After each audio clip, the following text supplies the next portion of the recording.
Bois, ressource première de notre région, objet de toutes les attentions et donc aussi de toutes les innovations. C'est le cas du projet Woodseer. L'idée, mettre l'intelligence artificielle au service de nos forêts. Malika Boudiba avec Olivier Bouillon.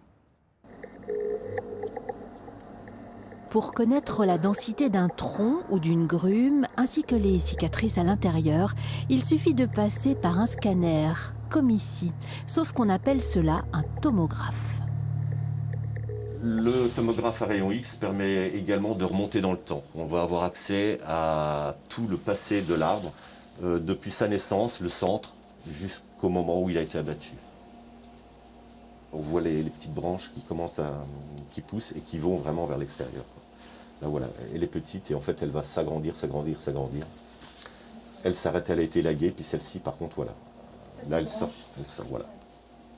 Une technique très efficace mais difficile à mettre en œuvre et coûteuse. Nous sommes à l'INRAE de Champenoux. Thierry Constant coordonne le projet Woodseer, un projet national qui a débuté en 2019.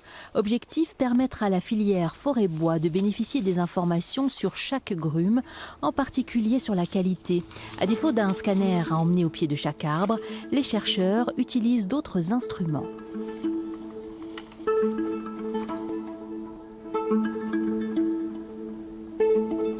Derrière nous, on a un lidar terrestre qui envoie un faisceau lumineux dans des millions de directions et qui, ce faisceau lumineux, dès qu'il rencontre un obstacle, il renvoie un écho et donc on sait à quelle distance l'obstacle se situe par rapport à l'appareil et donc on a une information en 3 dimensions. Ce qu'on fait avec ce deuxième appareil qui est un tachéomètre, c'est on localise quelques points caractéristiques de chaque cicatrice pour être capable de définir la zone qu'occupe la cicatrice sur le tronc.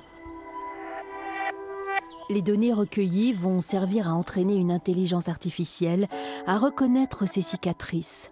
Dans le cadre du projet Woodseer, Thierry Constant travaille avec des chercheurs en informatique de l'Université de Lorraine, entre autres. Ce nuage de points qui va décrire l'extérieur de la grume, du tronc d'arbre, on va donner ça aux collègues informaticiens qui vont, dans un premier temps, utiliser des données complémentaires qu'on leur fournit, qui vont dire, dans cette zone-là, du nuage de points, cela correspond à une cicatrice de branche. Et du coup, les algorithmes, les réseaux de neurones, puisque c'est des réseaux de neurones, vont apprendre à reconnaître une cicatrice de branche.